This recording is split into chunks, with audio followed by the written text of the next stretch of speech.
Hey, Jennifer, you remember that TV show, Reading Rainbow? Oh yeah, that was an awesome show. How did that song go again?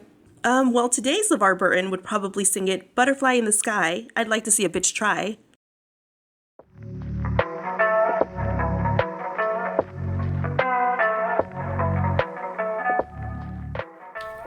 Hello, and welcome to Moms for Book Liberty.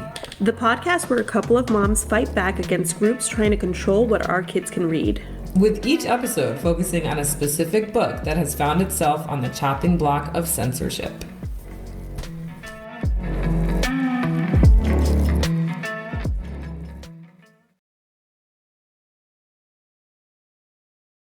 So tell me about today's Levar Burton, because I don't think I caught that memo. So he just hosted the National Book Awards. Oh, okay, that makes sense. Yes. He's a great host for that. Great host, perfect. Okay. And before he started, he said, "Before we get going, are there any moms for liberty in the house? No? Good. Then hands will not need to be thrown tonight." That is so funny. I love it. You have to imagine how bad Moms for Liberty is to piss off Levar Burton. Exactly. Oprah was also there, and she spoke out about book bans. Oh, okay. So she had a few standout quotes. So she said, "Make no mistake, to ban books is to snuff out the flame of truth of what it means to be alive, what it means to be aware, what it means to be engaged in the world. To ban books is to cut us off from one another." Wow. And then she also said, "Books have rescued me. Books have delivered me. Books have exalted me." Oh my gosh. So, yeah, lots of... I just got the chills. Oprah said that. Oprah said that, yeah. Oh man, she's awesome. And she's one of the, I think, is it producers or something, for the movie that comes out on Christmas Day, The Color Purple. Yep. So, yeah, I can't wait. She was in the original movie too, right? Yeah, I think so. Yeah, there's definitely a connection there. But I can't wait to reread that book and cover it on this podcast and then watch the movie. Yeah, that'll be a good one. I don't think I'll be able to watch it on Christmas because we're flying out to Michigan the next day, but... Oh. Yeah. I don't know. Once you get there. I feel like my kids would be mad at me if I was like, okay, Christmas is over, I'm going to the movies. Because they're not going to want to go see That's that. true. They're too young for that. But speaking of Moms for Liberty, don't we have an update? There is an update, but before I get to that, Okay. I haven't told you about this, and Ooh. I don't know if you've heard of it. Probably not. I live under a rock. But Moms for Liberty has once again been shown to be who they really are. Extremist hateful group. Got So it. we have two cheerleaders from Kentucky no. who were posing and proudly posting this on their Facebook pages with the Proud Boys. Oh, you And- gotta be kidding me. Throwing up the white power sign. They're not even pretending to not know? Well, now, of course, now they're trying to twist it Of and course be like, they're trying no. to backtrack like they did when they quoted Hitler. Yes, exactly. So, first of all, the national chapter is trying to distance them.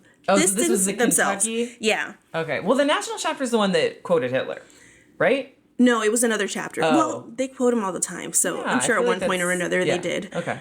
But when it became like a national thing, it was because of another chapter. Oh, okay. And of course, they try to claim like, oh, well, we're not responsible for the chapters. Each one does kind of whatever. are. Exactly. So Moms for Liberty tweeted out, "Moms for Liberty is in no way affiliated with the Proud Boys and does not condone involvement with the organization. We repudiate hate and violence. We have been made aware that two chapter leaders have recently demonstrated a lack of judgment and misalignment with our core values.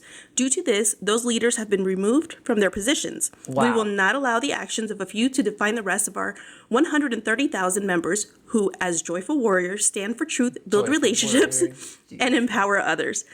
So they're distancing themselves. Okay, well, I have to tell you something. Go. Because when I was running for school board in Flagler, the Moms for Liberty chapter here had a candidate forum at the local VFW, and I attended. I was there. Yeah, okay. Do you We didn't know remember? each other then. Oh, okay. But there was a guy standing in the crowd with a mask. I That have was pictures. a Proud Boy. Yeah. Okay, and I know for a fact he was a Proud Boy because later we looked him up on Facebook and he wouldn't shut up about how proud he was of being a Proud Boy. And so what this guy did was he tried to intimidate me while I was, answering the question. Really? And so no one else, he didn't do this for any other candidate, just me, because I was like the most liberal, I guess, whatever. And so he pulls out his phone right when I start speaking. He gets as close to me as possible, extends his arm like all the way away from his body, and he's got his phone and he's videoing me. And he's like I think that was an intimidation tactic. Yeah. I'm oblivious. I'm just like, You're in your zone, so I'm you're just not paying like, attention. This guy's whatever, like maybe he really likes me. But he's like head to toe tactical gear. His face is covered, which is ironic because it's like he was the only one in the building wearing a quote mask. Right. And I'm just like, oh, are you afraid of getting COVID? Like, what's the deal? But anyway, for the National Moms for Liberty to denounce the Kentucky chapter for an association with Proud Boys, they need to figure out if their other chapters are associated with the Proud Boys, because Flagler Moms for Liberty is most definitely associated with the Proud Boys. And they called on the Proud Boys to come to the government services building when the school board was having the meeting about All Boys Aren't Blue by George M. Johnson. Yep. So, and the 3 percenters were there. Yeah. Which this is what this lady, Myrna Eads, and she's from Campbell County. She's a chair for the Campbell County chapter. In Kentucky. She's the one that was with the Proud Boys. There was 2 of them. The other one was Karen Strayer from Boone County. Mm-hmm. Myrna Eads was interviewed, and she actually ran for House District 68 state representative seat last year and lost. Good. Yep. And so she asked, like, what the white power sign, like, what it meant for them. And they were like, no, that's a 3 percenter sign. And that means, something else. And she went on to explain it. But there were no 3 percenters there. There were Proud Boys. And all the Proud Boys are throwing up the 3 percenter sign, supposedly. Mm-hmm. But what it really is white power. Exactly. Because they spread out your fingers. So the 3 is actually a W. And then the OK sign is the P for power. Oh, okay.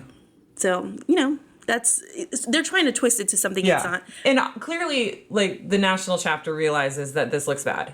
But they're full of shit, too, because the co-founder of Moms for Liberty, Bridget Ziegler, she was posing with Proud Boys, too. Yeah. So it's the same exact thing when they had Hitler quoted in their newsletter, and they tried to backpedal that. It's the same exact thing. But then they gave out an award to the lady who did that. Yeah. Or, like, honored her somehow at their summit. Yeah. They're full of shit. Yeah. And it's interesting that they fired these 2, or, whatever, forced them to step down from their positions.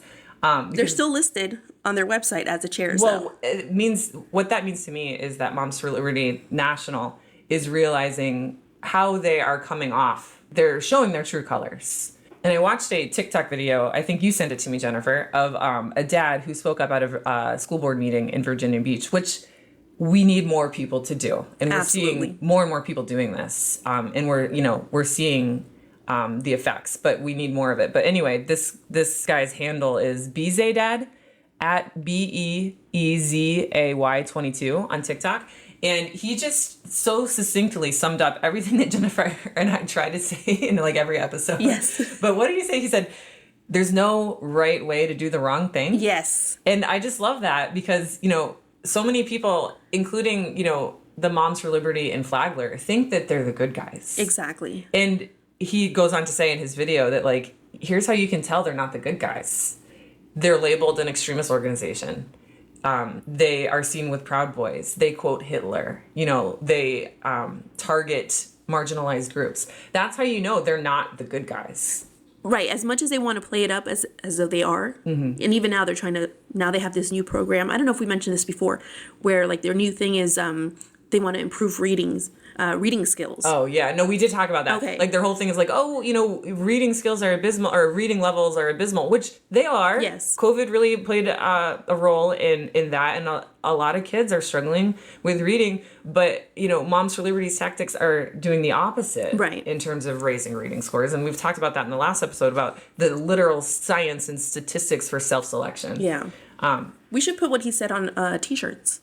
Oh, there's no right way to do the wrong thing. Yeah. To do a wrong thing. Yeah, that would be. Well, I'm sure he'll probably do it soon too. But you're the T-shirt queen, so we should make one for ourselves. Yeah, we should. So yeah, that was, I thought, like really telling that once again we can see how they're affiliated with the wrong people. Yeah, and this episode is covering Storm and Fury by Jennifer Armentrout, which has been challenged by a Moms for Liberty member, also who's also a school board candidate. And so we talked about that in the previous episode about, her calling the police and wasting, not only tax dollars, but important time from law enforcement on a friggin' book. But do we have an update on that? Yes. So this is a very interesting update. So they claimed the 17-year-old checked out this book, right? And so when the cops were there, remember we talked about, she was there with her like 9-year-old daughter. And she said, no, it's not my child.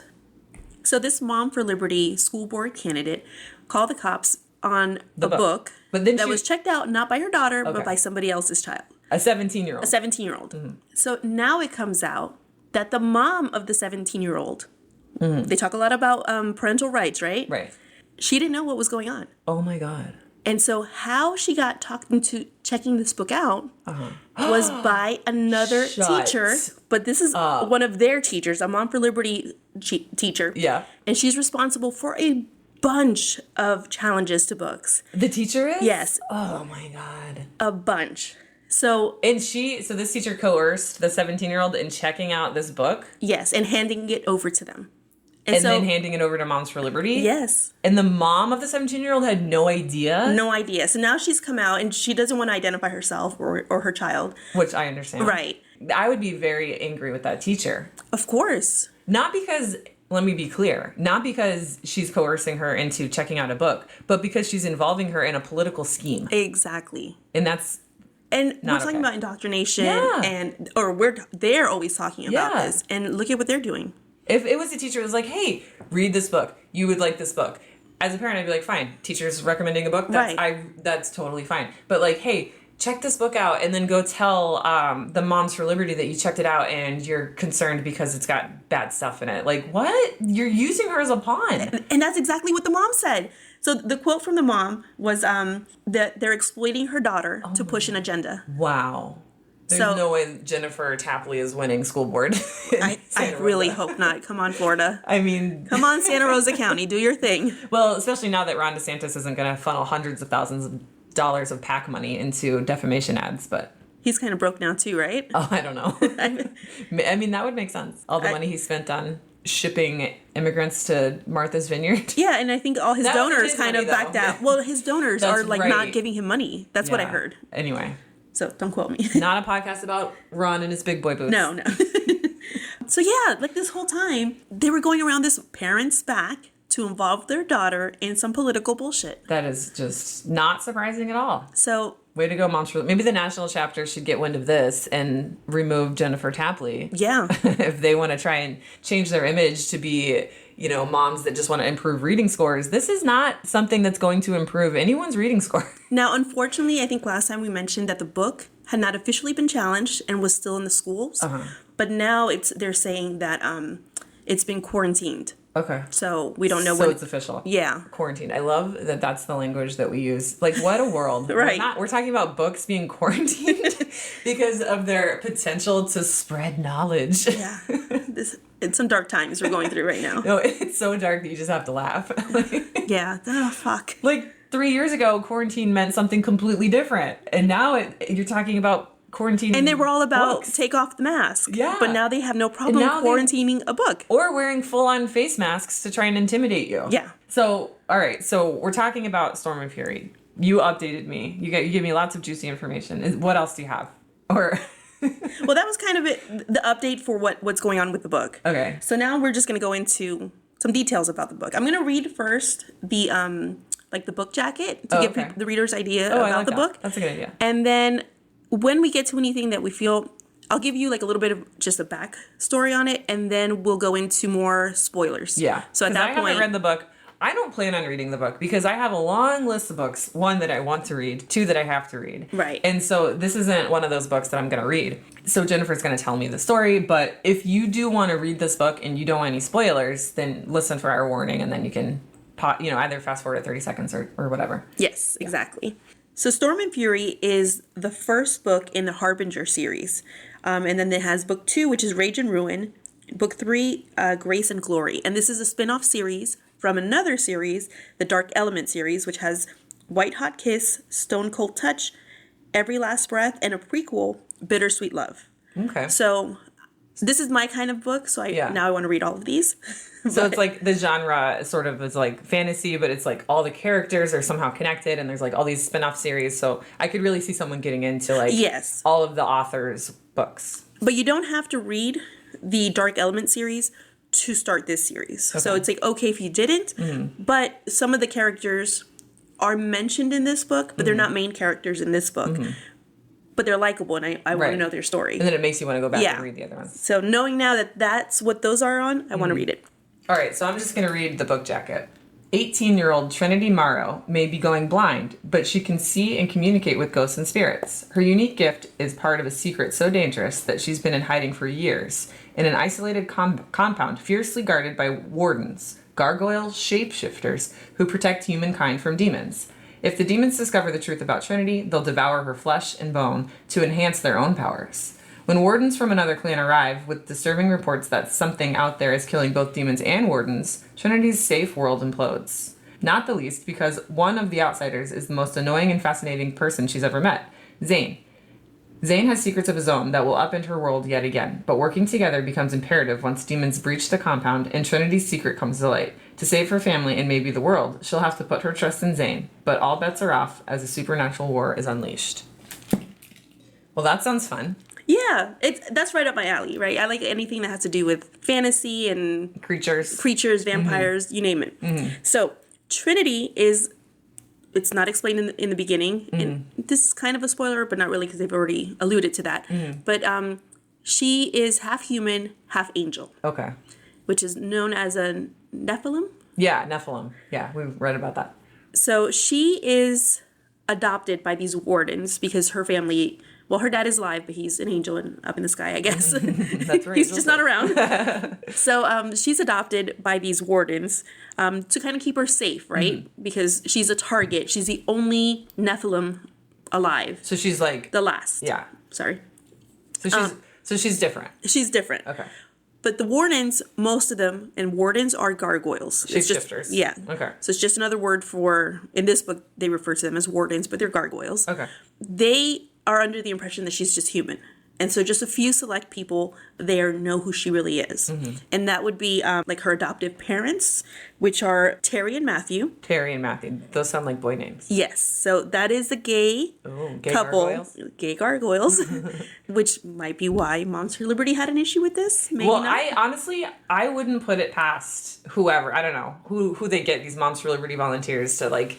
You know, they trick them into thinking they're doing good things, right? They're saving the children, right? So I wouldn't put it past them, like, to have these volunteers just, like, typing on their computer, books with gay characters, right? And then what pops up? Storm and Fury. Oh, Storm and Fury has, you know, two gay gargoyles that take care of, you know, the main character, whatever. But because, like, there are so many books out there that have sexual scenes in them, but they're not on Moms for Liberty's radar. Right. So I really do think that the fact that there is a gay couple... in this book, and they're not even a main character. No, they're not main characters, but it drew their attention. Yeah. And they don't mention it in their little report that they do on the book, because their report is only like the issues they have, and so they don't mention it there, so it's subtle. I think they do that on purpose, so that they can be like, oh, see, no, we don't have an issue with that. Exactly. But, you know, I guess we'll never really know. No, but I mean, but that's the thing, is if you look at the books that they have problems with, they're authors of color, or authors from the LGBTQ community, or both. Right.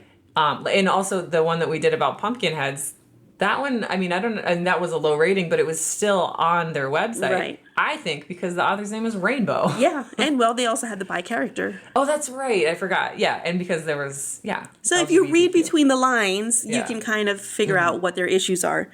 But this book isn't about gay characters at all. It's about basically the relationship between Trinity and Zane, right? Exactly. Okay. She's also bonded to a warden who she grew up with, and his name is Misha. Okay. So we have Trinity, Zane, Misha, Matthew, and Terry. Those are like the main characters. The real main characters are Trinity and Zane. It's their story. Because isn't this sort of like a romance? Yeah. Okay. It's what do they call this? A romanticy? Oh. Romanticy? I've never heard that. Romanticy. That makes sense, though. Romanticy. Okay. Yeah. Okay, I get it. So, yeah, that's, you know, but there's not too much romance in this book. It's more of them, like, liking each other. A lot of flirting. Not even that much flirting, to be honest. But when they do get together, it's a little steamy. There's not that much steam in this book. Okay. Yeah, if I made the mistake of reading the book look, little book info, report? Out of context. And I was like, oh, okay, well, there seems to be a lot of kissing. I thought there was going to be like a lot of kissing, which I have no issue with kissing in a book. We see that on Disney movies and all sorts of things. Yeah. It's normal, right? We see people in the streets kissing. That's not something that should be in a book. Right. But I was like, okay. The book, right. And then not that much kissing. It's not as much kissing as it portrays it. Because it's a thick book. Yeah, it's like 500 pages. Oh, 500. 503 pages. That's a lot of pages. Yeah. Not a lot of those pages are And I think you get to intimate. the one steamy scene at page like 380. Oh, okay. Around there. Yeah. So Tell me the story. So it starts off with Trinity growing up with Warden. She's the only human there. Mm-hmm. Obviously, that brings its own issues, right? She's 18. She's never had a relationship because wardens stick with wardens. But there's this one warden who's giving her attention, and she's like excited to have some attention given to her. So the first chapter is about a kiss, just a kiss. She finally accepts this guy like to hang out. What's his name? Clay. So Clay, he invites her over back to his place to watch a movie, and he is going to kiss her, and she's excited about that. But then he starts feeling her up a little and starts like trying to grab her breasts. So it says Clay's lips touched mine, and they were warm and dry. Surprise flickered through me. I thought they'd be, wetter. But it was nice, especially when the pressure of the kiss increased and his lips parted mine. And then it was more. His mouth moved against mine, and I kissed him back. I didn't want to stop him when the hand along the nape of my neck slid down my back to my hip. That felt nice too, and when he eased me down, I went with it, placing my hands on his shoulders as he hovered over me, using his arm to support his weight so he didn't crush me. We kissed, and those kisses weren't dry anymore. I liked the way his lower body had settled over mine and how it moved against mine, a mysterious rhythm that felt like it should be and could be more if I wanted that. Then his hand was under my shirt and up over my breast. Hold up. I reached down and grabbed his hand as I pulled away, separating his mouth from mine. Whoa. What? His eyes were still closed. His hand was still on my breast and his hips were still moving. I said just a kiss, I reminded him, tugging on his hand. That's more than a kiss. You're not having a good time? He pressed his mouth to mine, and that pressure was no longer nice. Irritation flared to life like a lit match. Tightening my hand on his arm, I pulled it out from under my shirt. I pushed on his chest, breaking the kiss. So that's the first thing that Moms for Liberty has a problem with. Yes. And to me, it just shows that, it's modeling a woman who is sticking up for herself and, that she didn't get consent to be treated like that. So she said just a kiss. Mm-hmm. She consented to a kiss. He pushed it forward. And then she fought back.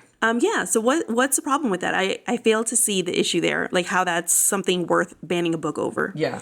And this is, I got to preface, you guys, this is like a 10-page book report. So we're not going to be able to read everything, but I kind of looked at it, and a lot of it is just like flirting and like very innocent things, like not even kissing, but just sort of just like banter back and forth. Like obviously Zane, because this was Clay, but later on Zane and Trinity, they start to like flirt with each other, and it's so innocent flirting. Yeah. But that's like what the main book report is about. And in the book report, it looks like it's more flirting than it actually is in like the book itself. Yeah. Like, why do they have a problem with this one on page 125? What if he found me attractive? Yearning blossomed inside me like a flower seeking sun and water. It spread its roots deep. What if he wanted to kiss me? What the hell is wrong with that? Right. What? I don't know. Like, maybe they're like reading too much into the flower analogy. Or yearning. Oh yeah, maybe. It blossomed inside me like a flower. It spread its roots deep. Like maybe Moms for Liberty is like, oh, that means a penis. Maybe. Going into a vagina. Oh my God. See, that's the dirtiest that this is going to get, is me talking. The book doesn't say anything like that. Shit. What? I don't know what I hit. Jennifer's having technical difficulties. We're okay. All right. I'm not even going to edit that out. We're just going to keep going. So anyway, I interrupted you. So her first interaction is with this guy Clay, and it's not a good one. It's not a good one. She kicks his ass. Okay, that's good. Misha, who's her warden, supposed to protect her, shows up, and like she's not supposed to be this strong, right? She's got extra angel strength. Oh, so okay. that kind of gotta love the angel strength, right? So her kicking his ass, and like she flung him out the window. Ooh, yeah. Gotta love a badass, strong female character. Exactly. And Moms for Liberty doesn't. No. So Misha's like, I did this to you. Like, do you get it? So he kind of like tells Clay, like, this was me. I kicked your ass. Like, this is the story we're going with. Oh, so he has to keep it a secret. Yeah. Okay. Because, if it gets out that she's got this extra strength, then everyone's going to want to... They're going to be suspicious. Yeah. Like, where'd that come from? Right. And he's trying to protect your secret. So they live on a compound of wardens. So they don't have much interaction with, like, the human world. So she's very limited to, like, how she's interacted with humans and, like, what life is outside of the compound. And there's been an increase of attacks from demons. So she doesn't listen very well when she's supposed to like stay hidden and Misha's supposed to go investigate like what's happening. She feels responsible because she thinks the demons are there looking for her. So she feels responsible when demons attack and like wardens die. Oh yeah. She feels like it's her fault. And she's powerful in her own right. So she feels like I should be out there defending and helping. So she doesn't listen very well. The thing is, she also has vision problems. Oh. So she has like tunnel vision and she's slowly losing her eyesight. So she's not defenseless, but she does have her own issues as well. Didn't you say the author has the same vision condition, I'll say? That is why the author, in her acknowledgments, she says that she included Trinity having this because it's the same progressive eye disease that she has. Okay. And so it's called retinitis pigmentosa.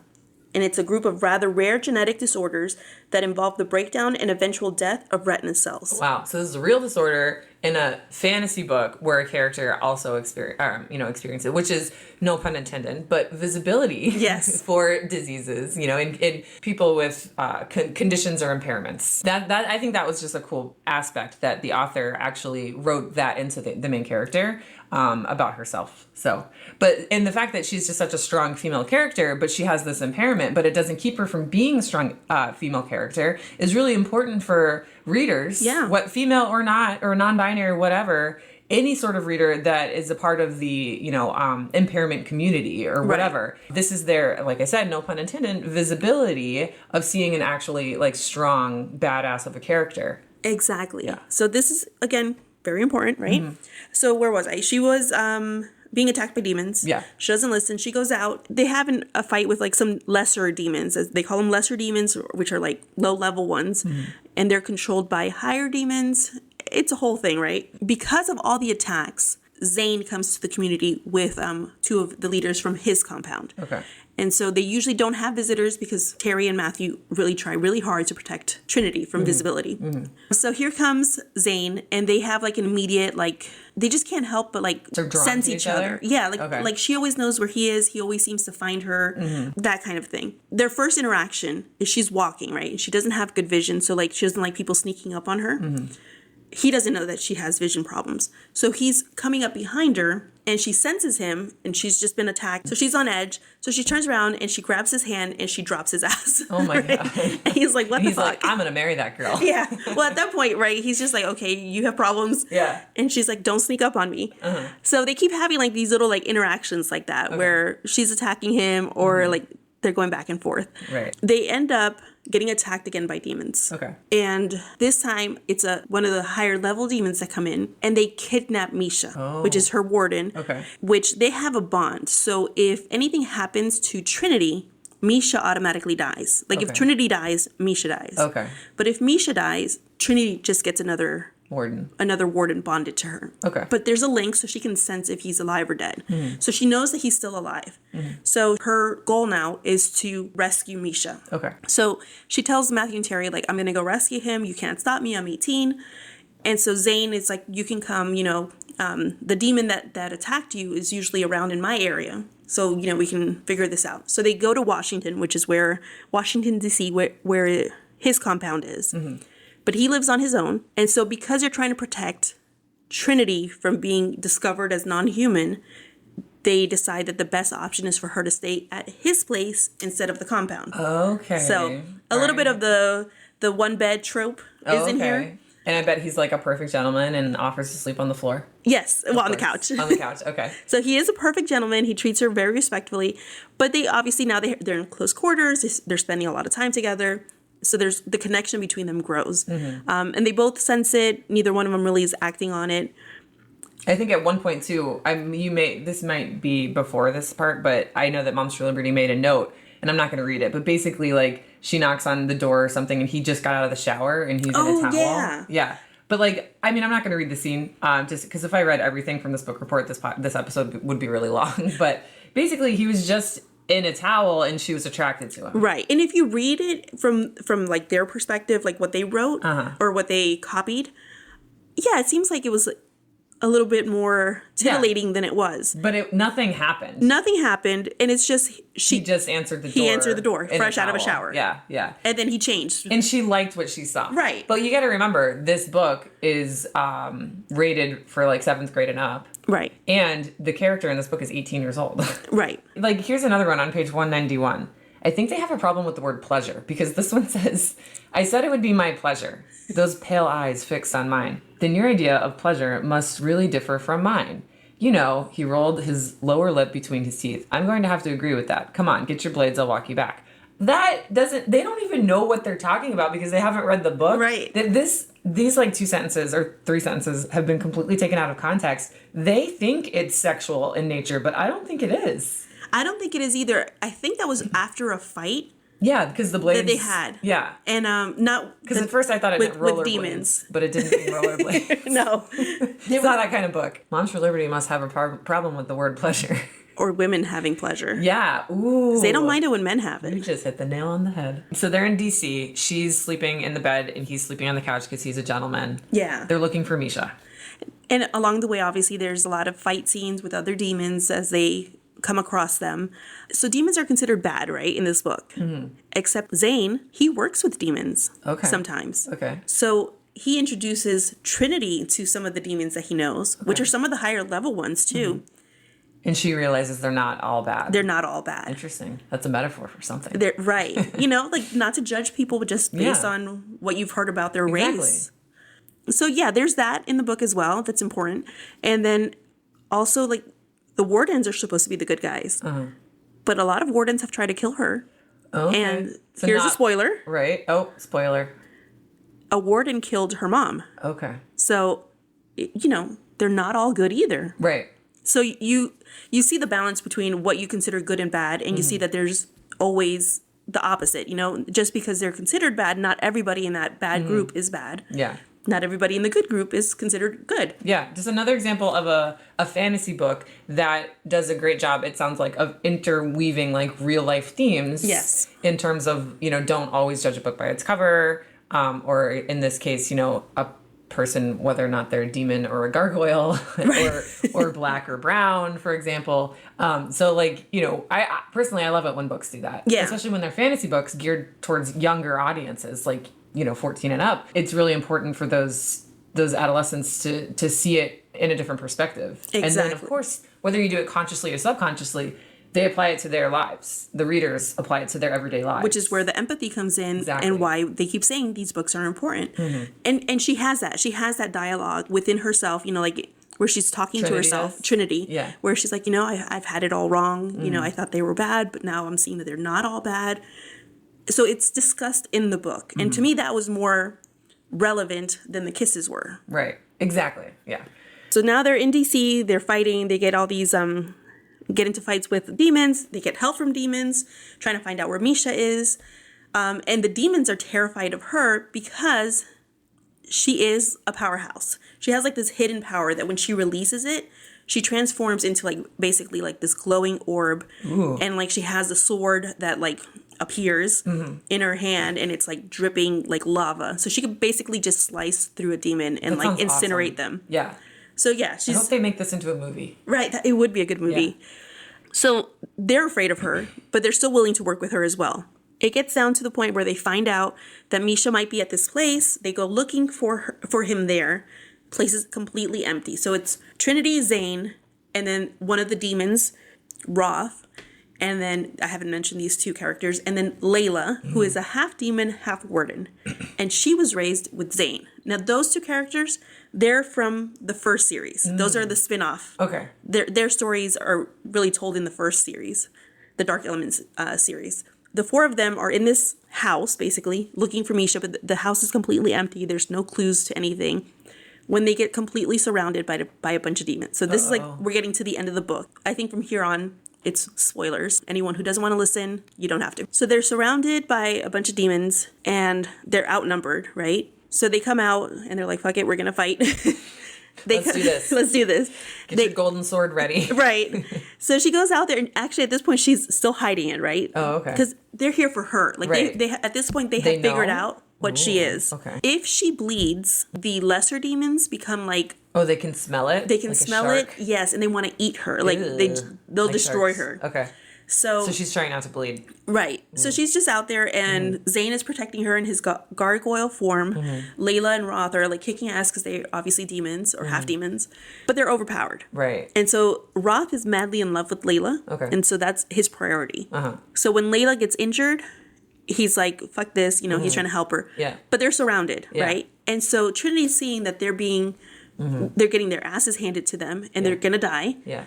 And she's like, I don't want their deaths, I don't want to be responsible for their deaths. They don't deserve it. They've been helping me. So she cuts herself to like draw the attention off of them and give them an escape. Sacrifice. Yes. And so now all these lesser demons are like, they're going to come for her. And so what happens is the higher demon that's controlling them realizes that they're going to kill her and they need her alive. Oh. So we don't know why. That's in the second book, right? I think so. Yeah, like, they don't really say why, but they need her alive. They just she just alludes to the fact that like Trinity's special and we don't really know why. Right. Yeah. Okay. I think they mentioned like they could use like her blood and her like hair and stuff for like magic. Okay. But it's not that. It's sprinkled in, but you don't really know why. Got it. So he wants her alive. So he kills all his lesser demons to avoid them killing her. Oh, that's funny. But now they just have him to deal with, right? So at this point, Zane now has to protect Trinity from getting kidnapped. Okay. For whatever purpose these demons have for her, which obviously won't be good for her. Right. So Zane is now fighting with this demon, but he's no match. So he's getting his ass handed to him as well. So here comes Trinity. She lets her power go and she kills him. She's like, don't do that to Zane. Right. So she like slaughters him. And so she's trying to like look after Zane because he's really injured and she's worried that he's going to die when she hears Misha's voice. So she's like, oh, Misha's here. He's free. In her head, she thinks he's escaped. So Zane is picking up that something's off. Like, how is he here? What happened? So she goes up to him and she's like trying to get near him. Misha becomes like very cold and starts like talking back to her. So it turns out, surprise, surprise. Misha's bad. Misha's bad. Shut the front door. So this whole time, Misha was the one who was trying to like serve. So that's the twist. That's the twist. Got it. Yeah. And when you were reading this book, were you surprised? I started to have a little bit of suspicion because it seemed like there were some wardens that wanted her dead. And then there were some like foreshadowing in the sense that they brought up that, Misha was like unhappy being bonded. And then he would play it off like, no, I'm not. But like he had no control over his life because his whole life was literally dedicated to her. Right. And so he's bitter. Yeah, he's a little bitter. So, yeah. But he treated her nice. So it was kind of like, oh, you don't really know. Right. And then they also foreshadowed that there was a mistake that was made. Oh, and the mistake was Misha being bonded to Trinity. Yes. Instead of Zane being bonded to Trinity. Bingo. Which I haven't even read the book, but I can gather that much just from reading the like the connection that they had. Yeah, because they're so connected to each other, which is basically the entire book report from Monster Liberty. Right. And that's where that connection comes from. The whole time, that connection I thought was them, in fantasy books, there's a lot of mating bonds. Oh, yeah. So I thought that's what it was. Like they were meant to be, mated, bonded that way. And no, he was supposed to be. But there was no mating. We need to be clear about this. There's no mating in this book. No, there is not. There's, and this happened earlier, obviously, because we're at the end of the book, where they have like this steamy scene. Call it what it is. It's a dry humping scene. Wet humping. Wet humping. Wet humping. So wait, it's basically they're naked, but there's no penetration. And it's just, I'm going to read it for you. It's a scene of beautiful consent. Yes. And think about what happened in the first chapter with Clay. Exactly. And then think about what she's going to read right now. Yeah. Okay, so I'm going to read just a little bit of it because it is really long. But it's so, innocent. It's stuff like, oh, I want to kiss him. Or, he pulled me to the edge of the vanity. He left me breathless. I curled my legs around his back. Stuff like that. Right. So, she really does, paint the scene here. She builds it up. Lots of built up feelings here. So I'm going to start where he says, this is what Zane says. There's something I should tell you. What? My gaze searched his face as I drew my fingers over the curve of his cheek. He turned his chin, kissing my fingertips. I've I've never done this before. My fingers stilled. My entire body stilled as his words sunk through. You mean you haven't done this? Well, I've done this. I've done stuff, but I haven't had sex. I don't know where this is leading, I said, tracing the curve of his shoulder. I just know that I like you, Zane. I really like you. And that has nothing to do with everything else that's going on. And we should note that she's saying she likes him. That's what she's telling him. But her feelings run deeper. So she's in love. Yes. At this point. Yeah. And she's just not admitting it to him. Okay. Interesting. So, I think that's important. Yeah. They're showing that, love, there's feelings involved. It's not just sex. Exactly. And yeah, she does kind of go into that even more. And they're both virgins. Yes. Yeah. And so the next thing she says is, I want you, but we don't have to do that. Which right there is modeling just, consent. Right. And also, that you don't have to do something that you don't want to do. The pressure that exists in society today among teenagers.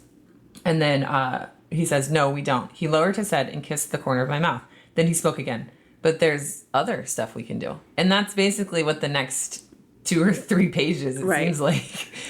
Which, again, in the context of 500 pages, this is just 2 or 3 pages. And that is what they do. They do other stuff. So I'm going to find the quote, other stuff, and I'm going to read just a small part of that. So I like this part in particular. Zane says, you don't have to worry about this going too far. My fingers curled against the skin. I'm not, are you? Always, he murmured. And before I could question what he meant by that, he brought his head to the space between my neck and shoulder. Lowering his hands to my hips, he nuzzled my neck. He let his hands stray higher, nearly reaching the peak of my breast. I didn't move, didn't say anything, just waiting to see what he'd do. You tell me when to stop, and I will. I know. My voice was thick, raw. I trust you. Zane stilled and then pulled away. For a moment, I worried that I'd somehow said the wrong thing, but then his hands reached for the hem of my shirt. I would like to see you, touch you, taste you. His words sent a dark shudder through me. Yes. And there's the consent. Right. Which is so important. The fact that the author is modeling Trinity saying yes. And he's constantly checking. Yes. Is this okay? Exactly. And you don't see, and you and I growing up in a time where, on TV and in books, it was never like macho or masculine for the guy to be like, is this okay? Right. Are you okay? It was always just like, that was like somehow supposed to be like a turnoff. Right. And it was always, the turn on was always supposed to be like the woman like getting thrown against the wall. And him taking control. Yeah. And that's how I grew up. And that's like what I was taught was the norm. And it wasn't until, recently, and I started reading these books and like seeing it, the Me Too movement helped a lot. Yes. That it was like, oh, maybe, this shouldn't be the norm. And this is why if we find like these passages hot, that is what we find hot. Like, that's the thing. Like, that's what women like. Yes. Is like, oh, look, he's worried about how she's feeling. Exactly. He's checking in on her. Yeah. It's not just all physical. There's a lot of... Emotional. Yes. But, emotional is a bad word to Moms for Liberty. Right. Too many emotions. The fact that Moms for Liberty chose this passage to have a problem with perplexes me because of all the consent and like, the positive modeling of behavior. But I'll get to the quote-unquote juicy part, I guess. So at this point, they have taken their clothes off, but, they're still just kissing. And it says, his hand clasped my hip, urging me to move, to take what I wanted, but I didn't need urging. My body moved against his, and he moved against me. The heat of his body, the friction and the dampness, and the way he nipped at my mouth, it was all too much and not enough. Tension between my legs built quickly, sealing my breath, shocking me. The coil tightened deep inside me, and our movements became almost frantic. His growl of approval seared my skin, igniting the fire, and I came in a blinding rush, muscles tightening and loosening all at once. Never, ever had I felt something so powerful, so deliciously obliterating. I think we know what she's describing. Zane's quickly followed, the hoarse, soul-deep shout smothering my cries as the release shook us. And then his mouth was on mine, and he kissed me, and he kept kissing me, as if he wished to not simply taste me, but devour my very being. And I wanted to be devoured. I didn't know it was even possible to be kissed like that. I don't know how, but we ended up on our sides, our faces inches apart, our legs tangled, and his one arm under my ribs curled around me and the other around my waist. I didn't think I was ever going to breathe normally as we lay there, my heart still pounding. I cleared my throat. I didn't know it could feel like that, even without even, doing it. Zane's arms tightened and he pulled me to his chest, flesh against flesh. I didn't either. I smiled, and when he kissed the corner of my lips, my smile grew. So they didn't do it. They didn't do it, right. And I thought once they removed clothes, right? Because they were basically dry humping at first. Right. Which that's just a vulgar way of saying it. We're vulgar. The book was vulgar. not. Yeah. And So when they removed like panties and dropped pants, I was like, okay, they're gonna do it, right? But they didn't. They didn't. Because they had a conversation about not being ready to do that. Yeah. And I understand, like, I get Moms for Liberty, sees this scene and they're like, oh, this shouldn't be in the school library. This doesn't have a place in schools and whatever. But that's the argument. And that's the question is like, when you're talking about middle and high school students and self-selection, right? And fantasy romance. What was it called? Phantomance? Romantasy. Romantasy. Not phantomance. When you're talking about, kids are drawn to romantasy. Yeah. And also, kids are humans with hormones and feelings. And when I say kids, I mean like 7th grade and up, which is what this book was rated for. Right. And also our media specialists know, how to select books and which books belong in the YA section and which books, should come with a trigger warning or whatever. And it's a popular series, right? It had like over 4,000. 50,000. 50,000. Yeah. So I wasn't even Goodreads. close. Yeah. So it's like, the readers are speaking for themselves. Like, this is a book that people want to read. Right. And we want to encourage reading. And apparently Moms for Liberty wants to encourage reading too. Don't they? Supposedly. Yeah. So that's the thing. It's like, it goes back to, if you read a book about gay penguins, 1, you're not going to turn gay. 2, you're not going to want to be a penguin, right? If you read a book that features like this scene, it's not going to make you go out and like dry hump the first person you meet. No. Like maybe if you are already in a relationship, but let me tell you. It's not the book that's going to make you dry hump. Yeah. The book is not going to, no one's going to be like, hey, I read this like really book and I want to try this like, position in this book. Like that's just going to happen naturally because of a thing called hormones. Right. I remember being 16 and dry humping. It wasn't because of a book. Exactly. And we're never going to agree. So at some point we have to agree to disagree and just be like, you know what, you do what's best for your kid, but don't take the privilege of reading away from my kid. That's all we're asking for. Exactly. Just worry about your own. Mm-hmm. It's not up to you to take books out of the library. Mm-hmm. That's the media specialist's job. You're not qualified. That's what I was no looking for. qualifications. No qualifications to deem a book good or bad. Yeah. So, and I don't think any book should be deemed bad, honestly. So you have your opinions. That's what they have. They have opinions, and you're completely in your right to have those. And once you start saying books with like, sexual content need to be banned, that's like a very dangerous line to draw, because then you're taking biology books and scientific books. Right. You can't just draw the line, because then pretty soon you've got any book that features a character that's kissing another character. Right. So it's like, what are you doing now? You're spending your precious time and resources on figuring out which books aren't allowed, when really you could be spending our time and resources and figuring out how to get a bus aid on the bus so that the bus driver can safely drive 30 kids to and from school and not have to worry about porn being passed around on their iPhones that their parents give them with no parental controls on them. Which is what really happens. That's where they're getting porn. It literally just happened. That's where they're getting their porn from, not from books. Yeah. And, my daughter even told me recently that one of the school board members, I won't say which one, one of their children watches a lot of porn. That's why I brought it up, because you told me that. Like, this is the kind of stuff that happens on buses. And at this point, my child has probably seen porn. Because it's been yeah. And that's, he brought up anime porn. He's like, oh yeah, kids on the bus show it. Because the bus is like one of the most dangerous places, because there's no supervision. Because Right. the bus driver is driving the bus. And there's not enough money or people that are willing to be bus aides, because we're not putting our time and resources into this issue. We're putting our time and resources into fighting for books.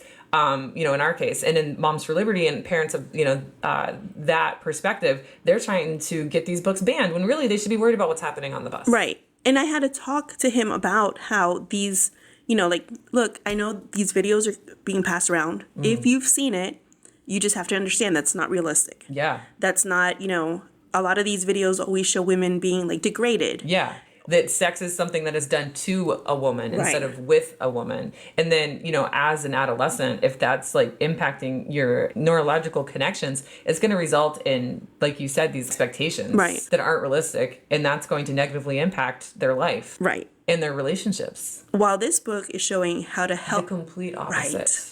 I would not have a problem with a teenager reading this and being like, okay, the first example with Clay, that's not what we want. Exactly. We want a Zane. Exactly. I want to be a Zane, or I want to be with a Zane. Right. Or Zane could be with Zane. I mean...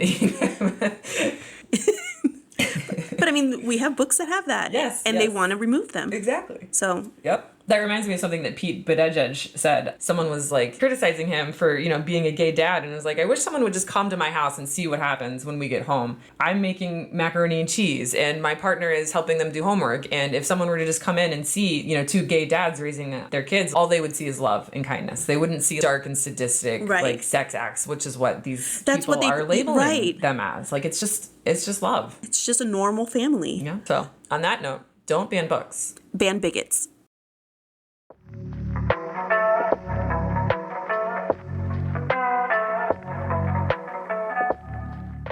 This episode has been engineered and mixed by your hosts, Jennifer Mendoza and Courtney Green. Be sure to follow our show on Twitter at Moms for Book Lib and Instagram, Facebook, and TikTok at Moms for Book Liberty with the number 4. And leave us a review on Amazon Music or Apple Podcasts, or you can rate us wherever you listen to podcasts.